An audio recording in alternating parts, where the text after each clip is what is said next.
The teacher as a curriculum designer. A curriculum as a planned sequence of learning experiences should be at the heart and mind of every teacher. Every teacher as a curricularist should be involved in designing a curriculum. In fact, it is one of the teacher's roles as a curricularist. As such, you will be a part of the intellectual journey of your learners. You will be providing them the necessary experiences that will enable the learner what you intend them learn. As a curriculum designer, this task wasn't given much attention in the past. Every single day, a teacher designs a lesson or utilizes a curriculum that has been made and was previously written. Designing a curriculum is a very challenging task. It is here where the style and creativity of the teacher come in. Good day everyone! For today's meeting, we will be discussing the fundamentals of curriculum design. And here are our desired learning outcomes. First, identify the fundamentals of curriculum designing. And second, appreciate the task of designing a curriculum. As we begin to discuss about curriculum designing, all teachers need to know the different axioms or theorems regarding curriculum as presented by Gordon W., Taylor R., and Oliva P. in 2019. These axioms will be used to guide curricularists in designing a curriculum. Axioms are principles that practitioners as curriculum designer can use as guidelines or a frame of reference. 10 axioms about curriculum that teachers need as reminders. First, curriculum change is inevitable, necessary, and desirable. Earlier, it was stated that one of the characteristics of curriculum is its being dynamic. Because of this, teachers should respond to the changes that occur in schools and in their context. Societal development and knowledge revolution come so fast that the need to address the changing condition requires new curriculum designs. Second, curriculum is a product of its time. A relevant curriculum should respond to changes brought about by current social forces, philosophical positions, psychological principles, new knowledge, and educational reforms. This is also called timeliness. Third, curriculum changes made earlier can exist concurrently with newer curriculum changes. A revision in a curriculum starts and ends slowly. More often, curriculum is gradually phased in and phased out. Thus, the changes that occur can coexist and oftentimes overlap for long periods of time. Fourth, curriculum change depends on the people who will implement the change. Teachers who will implement the curriculum should be involved in its development, hence should know how to design a curriculum. Because the teachers are the implementers of the curriculum, it is best that they should design and own the changes. This will ensure an effective and long-lasting change. Fifth, curriculum development is a cooperative group activity. Group decisions in some aspects of curriculum development are suggested. Consultations with stakeholders, when possible, will add to a sense of ownership. Even learners should participate in some aspect of curriculum designing.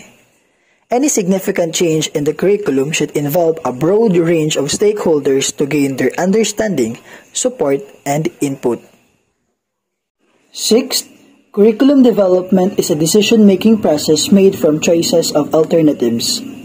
A curriculum developer or designer must decide what contents to teach, philosophy or point of view to support, how to provide for multicultural groups, what methods or strategies, and what type of evaluation to use. 7. Curriculum development is an ongoing process.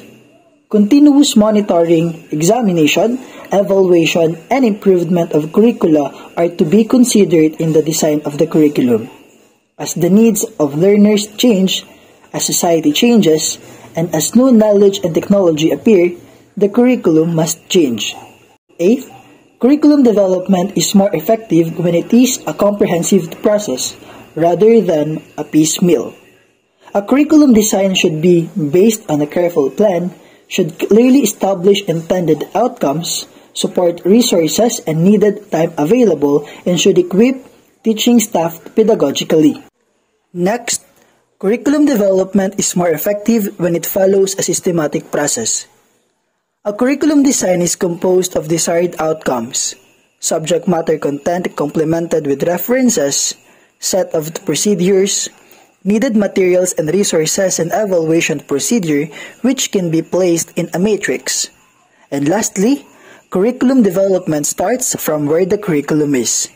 Curriculum planners and designers should begin with existing curriculum. An existing design is a good starting point for any teacher who plans to enhance and enrich a curriculum. Building upon the ideas of Oliva, let us continue learning how to design a curriculum by identifying its components. For most curricula, the major components or elements are answers to the following questions. First, what learning outcomes need to be achieved, or the intended learning outcomes? Second, what content should be included to achieve the learning outcomes, which is the subject matter? Third, what learning experiences and resources should be employed, or the teaching learning methods? And fourth, how will the achieved learning outcomes be measured? Through assessment of achieved learning outcomes. Elements or components of a curriculum design. There are many labels or names for curriculum design. Some would call it a syllabus or a lesson plan. Some would call it a unit plan or a course design. But whatever the name of the design, the common components for all of them are almost the same.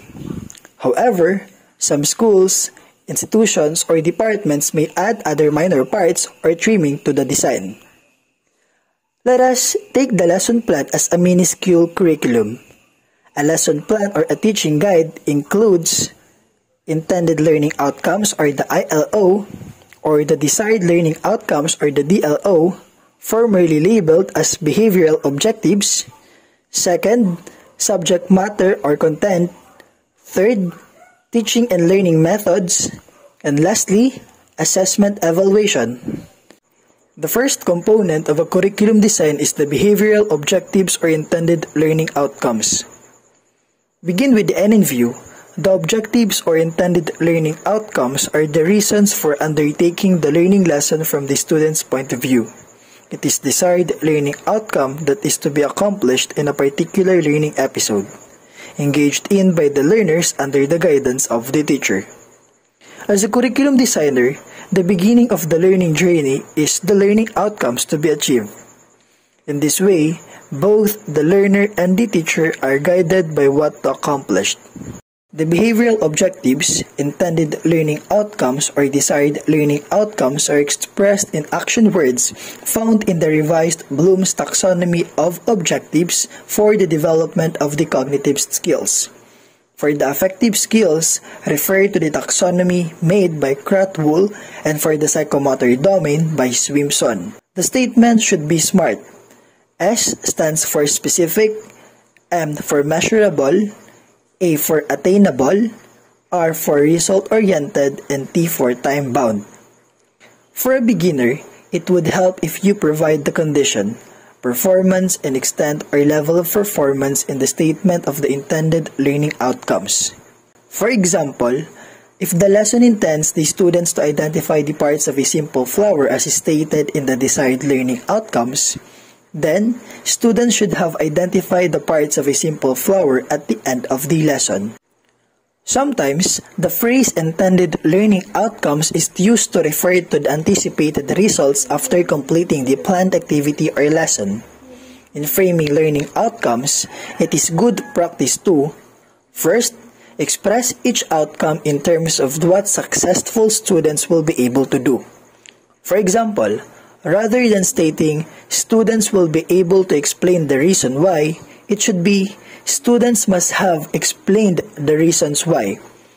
This helps students to focus on what they have to achieve as learning.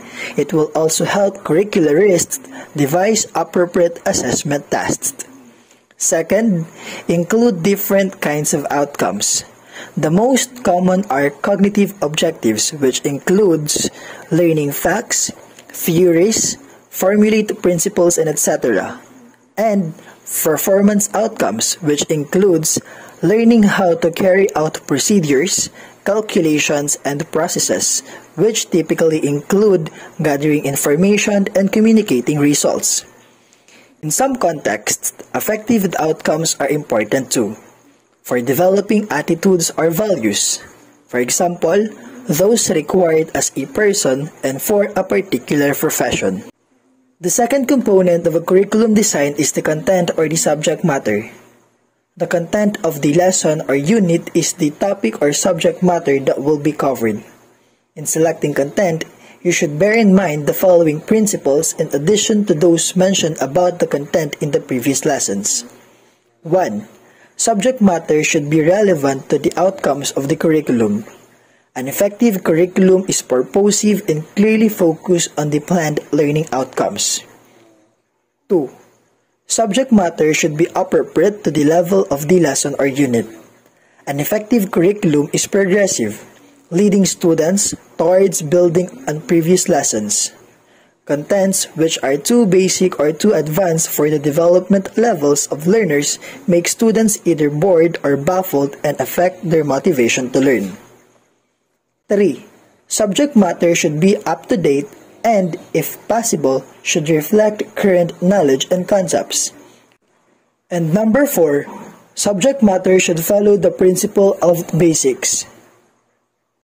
The third component of a curriculum design is the references. The reference follows the content.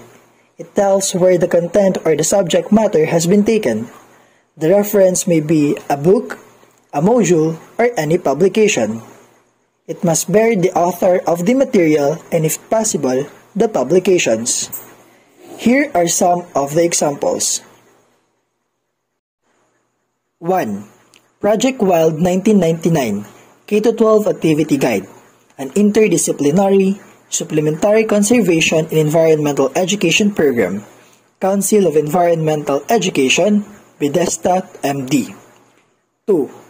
Shipman, James, and Jerry Wilson et al. 2019, An Introduction to Physical Science, Houghton Mifflin Corporation, Boston, MA. 3. Romo Salvador B. 2013, Horticulture, an Exploratory Course, Lorimar Publishing Incorporated, Quezon City. 4. Bilbao Purita P. and Corpus Brenda B. et al. 2012, The Teaching Profession, 2nd edition, Lorimar Publishing Incorporated, Quezon City. The fourth component of a curriculum design is the teaching and learning methods. These are the activities where the learners derive experiences.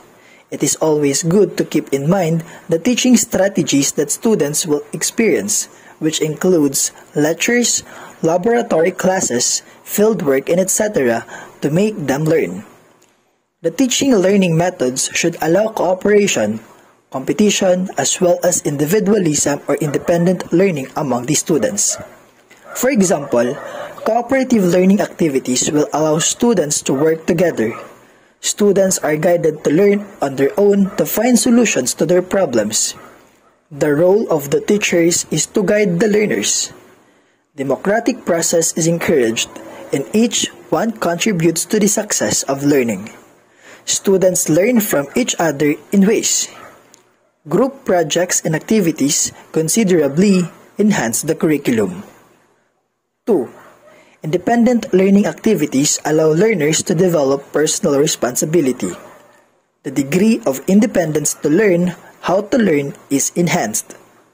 This strategy is more appropriate for fast learners. Number 3.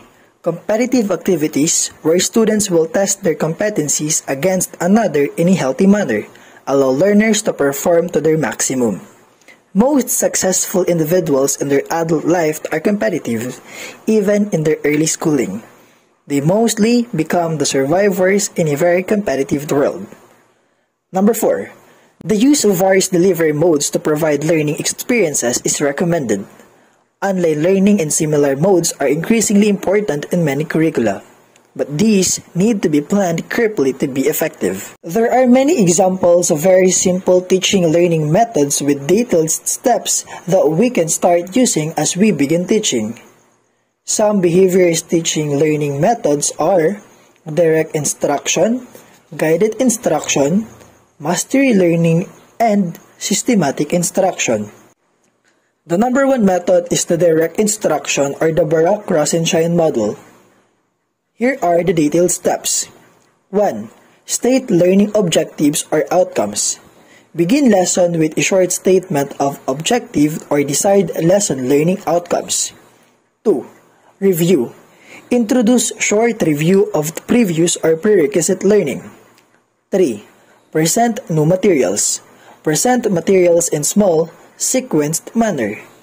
4. Explain. Give clear and detailed instructions and explanations. 5. Practice. Provide active practice for all students. 6. Guide. Guide students during initial practice or provide seat work activities. 7. Check for understanding. Ask several questions. Assess students' comprehension. 8. Provide feedback. Provide systematic feedback and corrections. 9. Assess performance. Obtain student success rate of 80% or more during practice session. And number 10, review and test. Provide for spaced review and testing. The number 2 method is the guided instruction or the Madeline-Hunter model. Here are the steps. Review. Focus on previous lesson. Ask students to summarize main points. Anticipatory set. Focus students' attention on new lesson. Stimulate interest in the new materials. Objective. State explicitly what is to be learned. State rationale and how it will be useful. Input. Identify needed knowledge and skills for learning a new lesson. Present materials in sequenced steps. Modeling. Provide several examples and demonstrations throughout the lessons. Check for understanding. Monitor students' work before they become involved in the lesson activities. Check to see if they understand directions or tasks. Guided practice. Periodically, ask students questions and check their answers. Again, monitor understanding. Independent practice. Assign students work or practice when it is reasonably sure that students can work on their own with understanding and minimal frustration. The number 3 method is the mastery learning or the G.H. Black or Lauren Anderson model. Here are the steps. Number 1. Clarity. Explain to students what they are expected to learn. Number 2. Inform. Teach the lesson, relying on whole group instruction. Number 3. Pretest. Give a formative quiz on a no-fault basis. Students can check their own paper. Number 4. Group. Based on results, divide the class into mastery and non-mastery groups, wherein 80% is considered mastery. Number 5. Enrich and correct. Give enrichment instruction to mastery group. Give corrective or practice or drill to non-mastery group. Number 6. Monitor. Monitor students' progress. Vary amount of teacher, time, and support for each group based on group size and performance. Number 7. Post-test. Give a summary test for non-mastery group. Number 8. Assess performance. At least 75% of the students should achieve mastery by the summative test. And lastly, reteach. If not, repeat procedures, starting with corrective instructions, which includes small study groups, individual tutoring, alternative instructional materials, extra homework, reading materials practice, and drill. The number 4 method is the systematic instruction or Thomas Good or Jerry Brophy model. The steps are: review. Review concepts and skills related to homework. Provide review exercises. Development. Promote students' understanding. Provide controlled practice. Assess comprehension. Ask questions. Provide controlled practice. Seat work. Provide uninterrupted seat work. Get everyone involved. Sustain momentum. Accountability. Check the students' work. Homework. Assign homework regularly. Provide review problems. Special reviews. Provide weekly reviews to check and further maintain and enhance learning. Teaching learning environment. In the choice of the teaching learning methods, equally important is the teaching learning environment. Brian Castaldi in 1987 suggested 4 criteria in the provision of the environment or learning spaces in designing a curriculum. These criteria include adequacy, suitability, efficiency, and economy. Adequacy refers to the actual learning space or classrooms. Is the classroom large enough for students' mobility for class interaction and collaborative work? Is there enough light and ventilation so that the learning space is conducive and safe for learning? To provide learning conditions that will provide opportunities that will develop the 21st century's skills, there must be a provision for the utilization of technology for teaching and learning and the use of the cyberspace. Number 2. Suitability. This relates to planned activities. Suitability should consider chronological and developmental ages of learners. Also, to be considered will be the socio-cultural, economic, even religious background of the learners. Number 3. Efficiency. This refers to operational and instructional effectiveness. And number 4. Economy. This refers to cost effectiveness. How much is needed to provide instructional materials? The last component of a curriculum design is the assessment or evaluation. Learning occurs most effectively when students receive feedback. For example, when they receive information on what they have already learned. This process by which this information is generated is assessment, in which it has 3 main forms, namely self-assessment, peer assessment, and teacher assessment. Self-assessment, through which students learn to monitor and evaluate their own learning. This should be a significant element in the curriculum because we aim to produce graduates who are appropriately reflective and self-critical. Peer assessment, in which students provide feedback on each other's learning. This can be viewed as an extension of self-assessment and presupposes trust and mutual respect. Research suggests that students can learn to judge each other's work as reliably as staff. Teacher assessment, in which the teacher prepares and administers tests and gives feedback on the student's performance. Assessment may be formative or by providing feedback to help the students learn more, or summative or by expressing a judgment on the student's achievement by reference to stated criteria. Many assessment tests involve an element of both. For example, an assessment that is marked and returned to its students with detailed comments. Summative assessments usually involves the allocation of remarks or grades. This helps the teacher make decisions about the progress or performance of the students. Students usually learn more by understanding the strengths and weaknesses of their work than by knowing the mark or grade given to it. For this reason, summative assessment tests, including unseen examinations, should include an element of formative feedback, if possible. And now, let's talk about the application of the fundamental components to other curriculum designs.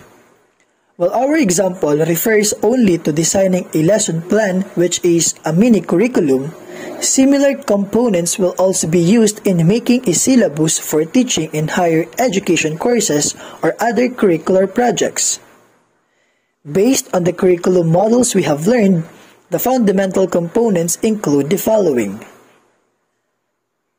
The major components of a course design or syllabus are intended outcomes or the objectives, content or subject matter with references, the methods or strategies with needed resources, and lastly, the evaluation or the means of assessment.